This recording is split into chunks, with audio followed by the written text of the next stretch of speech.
We're starting off the day now with our first company joining us, Cantex. Please, Mike, can you share your, can you hear me okay? Yes, I can. Excellent. Hello and welcome to the day. Thank you so much for joining us. Over to you. Thank you very much. Hello, everyone. I want to start off by saying thank you to KD and the team from Canmar for organizing the event today, giving our company the opportunity to be one of the presenters.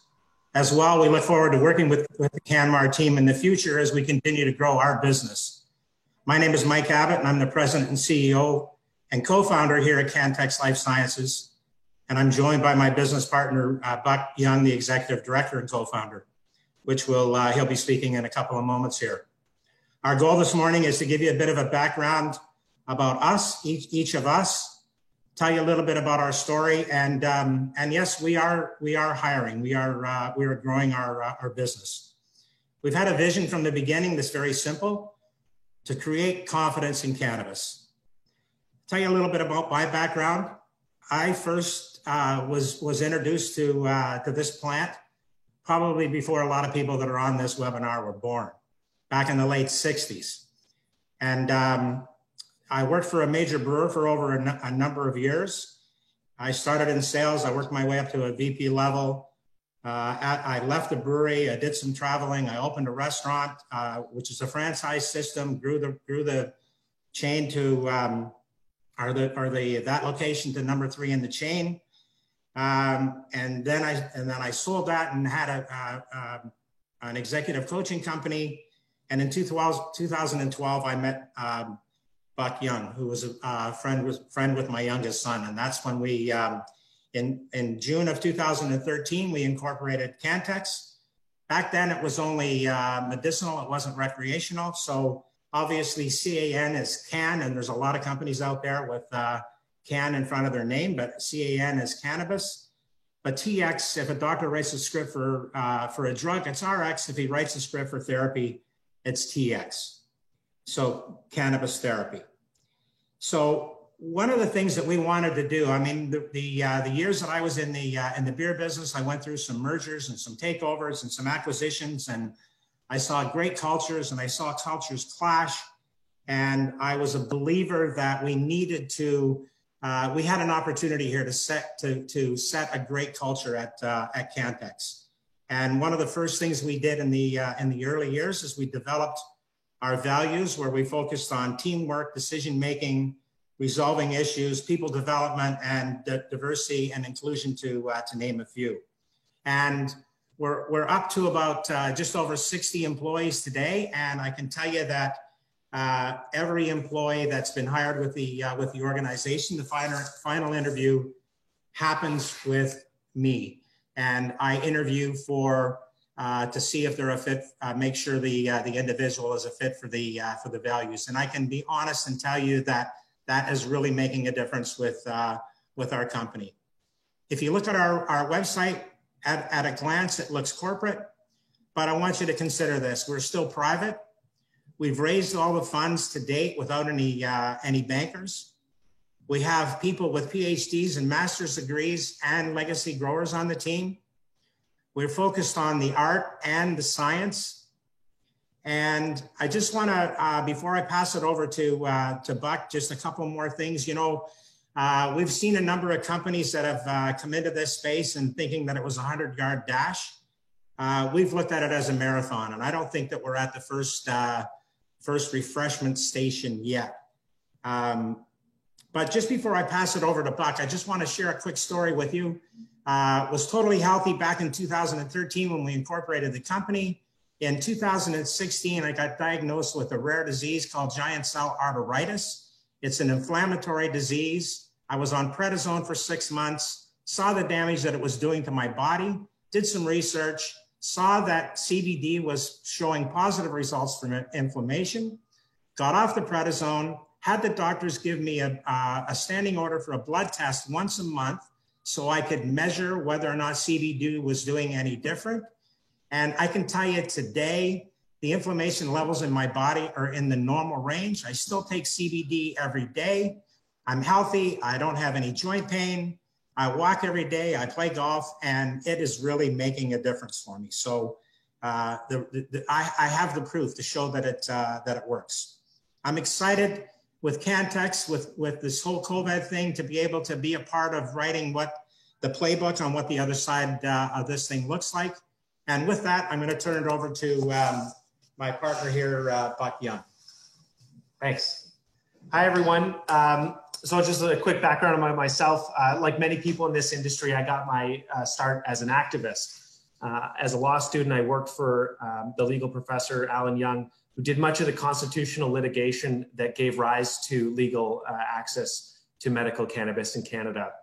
You know, while taking affidavits in preparation for a constitutional challenge to the old overly restrictive program, everyone from patients to pharmaceutical research scientists at GW Pharma all agreed that patients needed access to whole plant cannabis and they needed more product diversity.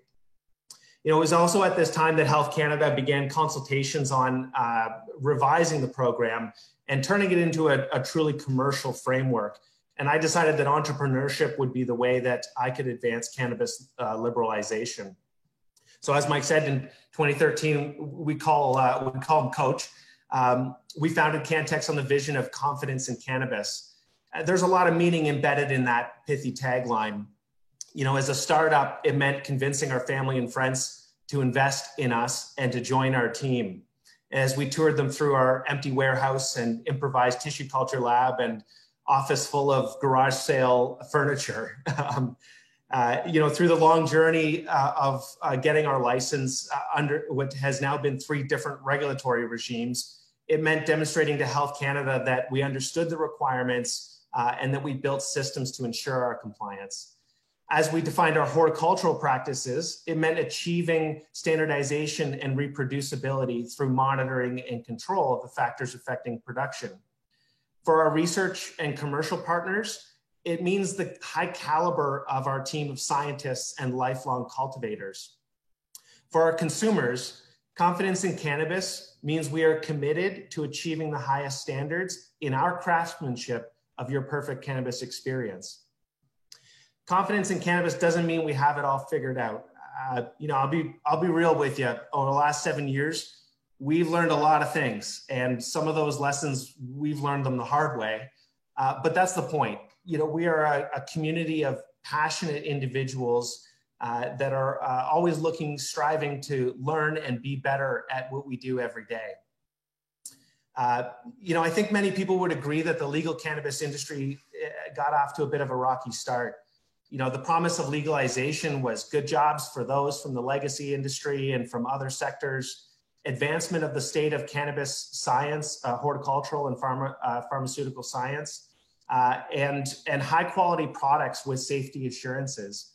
You know, and for some part, instead we got an industry dominated by a handful of massive companies currently laying off folks, contributing little to the shared scientific understanding of this plant, and making flurfy, you know, gamma radiated cannabis with no attention to aesthetics. But that's not the industry of tomorrow. You know, it's my hope that wherever you find yourself in this industry, that you build confidence in cannabis. Educate yourselves and those around you, call bullshit when you see it, and strive to bring excellence in the cannabis products and services that you produce and sell. So with that, maybe we'll invite some questions.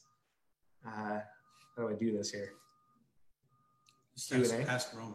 Do you want to see if you can open the Q&A right at the bottom? Can you see it?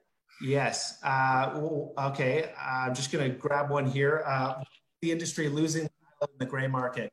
That's a great question. To be honest, a lot of the companies that really got a head start, that were well capitalized, were banker-backed initiatives.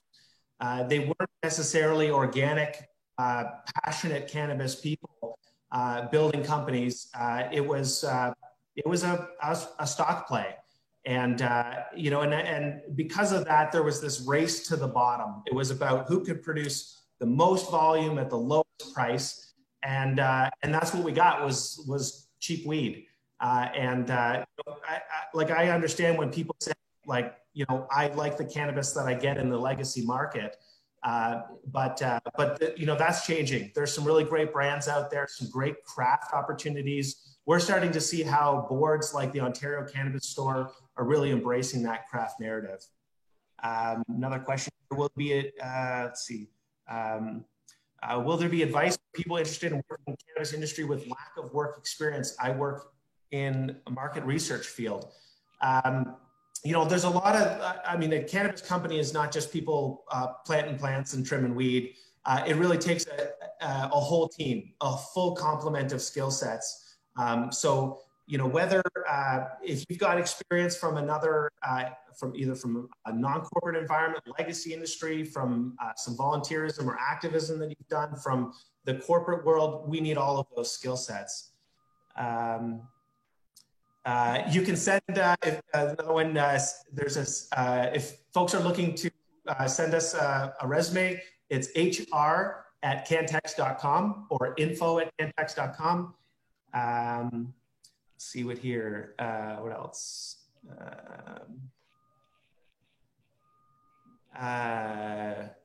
What kind of positions for research, science education are possible? This is really a good one. You know, we're really starting to formalize our R&D efforts, going from more of an ad hoc, just trying to get, you know, the baseline down of control and stability, and starting to really dig into some research questions. You know, I think that, you know, science education and consumer education is really important. Those with a science background and able to communicate those concepts, that's really valuable in a marketing role as well. So think outside the box there. There's a lot of great ways that folks with that background can help. The University of Guelph. So we're near Guelph University. It's an agricultural mecca in Canada. We've got partnerships with Ontario Centres of Excellence, grant funding opportunities. That's a great way to advance scientific objectives in a corporate environment, is to bring some research funding. So if you know how to write grants, that's a great skill set for cannabis companies as well. Wonderful. What have you learned since being a startup? How are you doing drying your cannabis, hang dry or drying wax? Yeah, we tried a bunch of things. We really kind of fell back to the grower wisdom of hang dry on the stem and a dry trim. Just seems to really give a great cure process. And then we sort of have a phase 2 dry process to really enhance that bouquet. There's a lot of wisdom in the cannabis growing community. Not always are the reasons or rationales right. And then when Mike was talking about marrying the arts and science, that's really the gist of it, is like, you know, why do people do it this way? Let's put some data behind that, understand what's really going on. And that helps us take it to the next level. What else? So where are we located? Guelph, Ontario. How do we get new green customers to buy in, especially the ones that are battling prohibition ideas? I think for new consumers, one of the things that I'm focused on in the industry is product diversity. There's a real push for, we call it chasing the COA. It's who can produce the most potent weed. I'm a daily cannabis consumer, you know, I don't choose to consume the most potent cannabis. That's not what it is for me. Like, I don't drink grain alcohol. I think the full complement of terpenes and cannabinoids is, we're still trying to understand that. And I see a future where we have a lot of product diversity, and the focus is on much of these minor cannabinoids and terpenes. What failures have you found in your system, and how have you improved them? That's a great question. Like all of the good ones. You know, we've had powdery mildew, we've had bud rot, we've had bugs and insects. You know, that's just inherent. You know, it's bound to happen whether you bring it in from your garden at home or, you know, when you receive germplasm from another facility, that's a vector. You know, we really focused on trying to build microbiological tools, monitoring tools, so that we could see what was going on, and then using the scientific method to evaluate treatment regimes and build integrated pest management processes to eradicate, but then maintain free of those things. Not to say that anybody should let their guard down. It's an ever-present threat. In your opinion, did the illicit market get smaller or larger since legalization? Yeah, I think it's about the same. Like, people are consuming the same amount of cannabis. There's a lot of volatility in the market prices. You know, black market prices came down since legalization, but we've seen sort of an uptick recently. I'm not sure if that's supply side or demand side, but we're probably capturing maybe 20% of the market in the legal industry. What positions are in greatest demand? That's a great question. There's room for everyone. There's a lot of, think about how you can show somebody what your skill set can do for them. First Nations communities are developing their own cannabis regulations that are more loose than Health Canada. Is this a threat? Is this a threat to the hoops you've had to jump through? You know, I think you got a sense from some of the early comments, like our effort, like we work with a lot of other companies because we've got this scientific capability. We like to find ways of supporting other operators that are also focused on bringing great quality to consumers. I think it's better that we all strive for excellence. You know, I think that we're a small company. We don't really see people as competitors. We see them as collaborators. You know, I think that at the end of the day, you know, the consumer will really drive what products and services are important. Are you looking for regulatory QA compliance? Yes, we've brought on some summer students. We work with Niagara College as well as University of Guelph Quality Assurance Program to help with training students as well. So whether that's students or full-time positions, that's a really important role. There's another question, co-op opportunities. Yes, yes. What is the number one issue facing the industry at present? Really, I think it's retail rollout. This COVID thing has really slowed things down. That was really coming online with the new management at the boards, and we just want to see that continue to happen. It'd be great if the governments in the provinces would continue to facilitate things like delivery and click and collect, you know, particularly while COVID is still a concern. Am I stepping on anybody's time here, Roman? No, absolutely not. You have another 8-10 minutes. Go ahead. Okay. Enjoy. If you want to answer more questions, by all means. We seem to have people really interested. So please go ahead. Great questions. Okay, are there any problems you're looking to solve in your company? Yeah, sure, lots. You know, one of the things so we are a hydroponic operator. We use rock wool. We'd like to define a standard of cultivation called living rock wool, similar to living soil in the sense that you are not just providing fertilizer constituents, but really building that diverse and healthy ecology in the root zone that's important to plant signaling, nutrient uptake, and secondary metabolite production. I think that's a really exciting one, you know, that we're working with Dr. Zhang at the University of Guelph and Mark Habish as well. Yeah, creating your own terroir. Yeah, it's something like that. Yeah. Any jobs for people, backgrounds in sales? Yes, we're just launching our brand. So Royal City Cannabis, our rec brand is now on sale in Saskatchewan, and will be in Ontario and Alberta shortly, and hoping to roll out other provinces soon. How are the logistics of the product any different than other industries? The supply chain is very complex, and every province has their own distribution.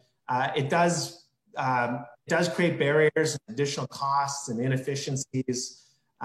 You know, it would be great if we could standardize a sort of approach, but at the same time, this is the nature of Confederation. We try out a bunch of things, we figure out what works, and then we scale that up. So I think that's just part of the Canadian experience. How much to start a microgrow? Great question. Send me an email. Do you find that cannabis companies take advantage of the fact that a lot of people lack scientific literacy when it comes to cannabis consumption? Yes. you know, I'll probably get into some controversial territory here, but you know, indica sativa is one of those things that people hold out as like some indicator of what the effect of the cannabis is. You know, from a pharmacodynamics, from a pharmacology standpoint, you can find a similar chemical profile in an indica as a sativa. You know, perception equals reality, and you know, there might be a little bit of placebo. At the end of the day, people shouldn't tell you what your cannabis is going to make you feel like. I think that's a journey for the cannabis consumer to figure out on their own. But yeah, more transparency, more education, more scientific rigor. That's all really good things and building confidence. Would we consider remote workers? Yes, we're still figuring that out. It's been a catalyst for us to start adopting better online collaboration tools. You know, we do have some folks that are part of the company that one of them lives in Alberta, for instance. You know, so we do that in a way, but it's something that, you know, I think we're taking a more serious look at every day. IT background, yeah, that's useful. Topical products you're hoping to offer. I'm not sure I can say much about that at this time. Is a supply chain and distribution heritage taken from the alcohol industry, hence the structure creates existing inefficiencies? Yeah, that's a pretty keen insight there. I'd agree with that. No career page on the company website. Can you share the email once again? Yes, it's hr@cantex, spelled C-A-N-N as in Nancy, T as in Tom, X.com. Wonderful. Okay, well, I probably, I think I'd like to thank everyone for those questions. Those were great. Maybe I'll pass it back to Roman then. Thank you so much, Buck, and thank you, Mike, as well for great stories. We'll be transitioning to our next company, our next invite. Mike, again, well, Buck, thank you so much for answering all of those questions. Attendees, please don't hesitate to send as many questions as you want, as you can. If we cannot answer all of those right now, we'll make sure that we'll keep them in a we'll keep them on the side, and we'll send you an answer as soon as we can. Once again, you'll be able. We will. I'd just like to say that we will respond and answer all the questions. And we'll respond to all the resumes that come in as well. There you go. So exactly. So perfect. So thank you for sharing the link again for your HR email address. We will be sending you know, a list of all the contacts for you guys to get in touch with Mike and Buck. You know, they can still share their insights. We're gonna move on. Mike, thank you so much again for your time. Really appreciate. Buck, thank you again as well. We'll be in touch very soon. Stay safe and healthy, everyone. Thank you. Thank you so much. Excellent, excellent.